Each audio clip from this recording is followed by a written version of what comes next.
Sir big boss ಅಲ್ಲಿ ಜಗದೀಶ್ಗೂ ಮತ್ತೆ ಚೈತ್ರ ಕುಂದಾಪುರ್ಗೂ ಒಂದು ಜಗಳ ನಡಿಬೇಕಾದ್ರೆ ಅಪ್ಪಂಗೆ ಹುಟ್ಟಿದ್ರೆ ಅನ್ನೋ ಒಂದು ಪದ ಬರುತ್ತೆ. ಅದೇ ಸಾಂಗು ಅದೇ ವರ್ಡು ಈ ಒಂದು ಸಾಂಗಲ್ಲಿ ಬರುತ್ತೆ ಸರ್. ಅದು ಯಾಕಂದ್ರೆ ನಿಮ್ಮ ಸಿನಿಮಾದಲ್ಲಿ, ಯಾಕಂದ್ರೆ ನಿಮ್ಮ ಅಭಿನಯ ಚಕ್ರವರ್ತಿ ಭಾಷಾ ಅಂತ ಯಾಕಂದ್ರೆ ನಿಮ್ಮ ಸಿನಿಮಾದಲ್ಲಿ ಆ ಥರ ಬರೋದು ಕೆಲವು ಫ್ಯಾನ್ಸ್ಗಳಿಗಾಗಿರ್ಬೋದು. ಇಲ್ಲ ಸರ್, ಆಗಲ್ಲ ಅದು.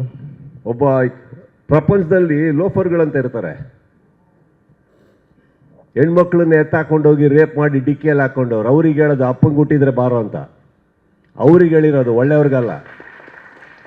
ಮಿಸ್ಟೇಕೇ ಮಾಡ್ಕೊಬೇಡಿ. ಅದು ಹೇಳ್ತಾ ಇರೋದು ಅವರಿಗೆ, ನೋಡ್ತಾ ಇರೋರು ನೀವು ಒಳ್ಳೆಯವರು. ಅದು ನಿಮಗಲ್ಲ, ಬೇರೆ ಹೀರೋಗಳಿಗಲ್ಲ. ಇದು ಅವರಿಗೆ ಟಾಂಟ್ ಕೊಟ್ರ ಇವರಿಗೆ ಟಾಂಟ್ ಕೊಟ್ರ ಅನ್ನೋದು ಬೇಡ, ಯಾರಿಗೂ ಅಲ್ಲ.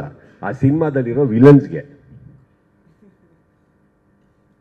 ಕ್ಲಾರಿಟಿ ಸಿಕ್ತು ಅನ್ಕೋತೀನಿ ಸರ್. ಕಾರ್ತಿಕ್ ಸರ್, ನಿಮಗೆ ಕಾರ್ತಿಕ್ ಸರ್, ಸಪೋಸ್ ಸರ್, ಈಗ ನಿಮ್ಮನೆ ಹುಡುಗಿ ಯಾರು ರೋಡಲ್ಲಿ ಹೋಗೋರು ನಿಮ್ಮನೆ ಹೆಣ್ಮಗಿಗೆ ಕೈ ಹಾಕಿ ತೊಂದರೆ ಕೊಟ್ಟರೆ ನಾವು ಶುದ್ಧ ಕನ್ನಡದಲ್ಲಿ ಮಾತಾಡ್ತೀವ ಸರ್? ಸುಮ್ಮನೆ ಕರೆಕ್ಟಾ ಸರ್? ಎಂಥ ಒಳ್ಳೊಳ್ಳೆ ಪದ ಇದೆ ನಮ್ಮಲ್ಲಿ, ಅದನ್ನು ಯಾವುದೂ ಉಪಯೋಗಿಸಿಲ್ಲ ಸರ್. ನೀಟಾಗಿ ಹೇಳಿದೆ, ಅಪ್ಪಂಗೆ ಹುಟ್ಟಿದ್ರೆ ಬಾ ಅಂತ, ಅಷ್ಟೇ. ಅಲ್ಲಿ ಬಿಗ್ ಬಾಸಲ್ಲಿ ನಡೆದಿರೋ ಸಿಚುವೇಶನ್ ಬೇರೆ, ಇದು ಬೇರೆ. ಹೋಲಿಕೆ ಮಾಡಬೇಡಿ, ತಪ್ಪು. ಇದು ಲೋಫರ್ಗಳಿಗೆ, ಮಿಕ್ಕಿದ್ದೆಲ್ಲ ಒಳ್ಳೆಯವ್ರಿಗೆ.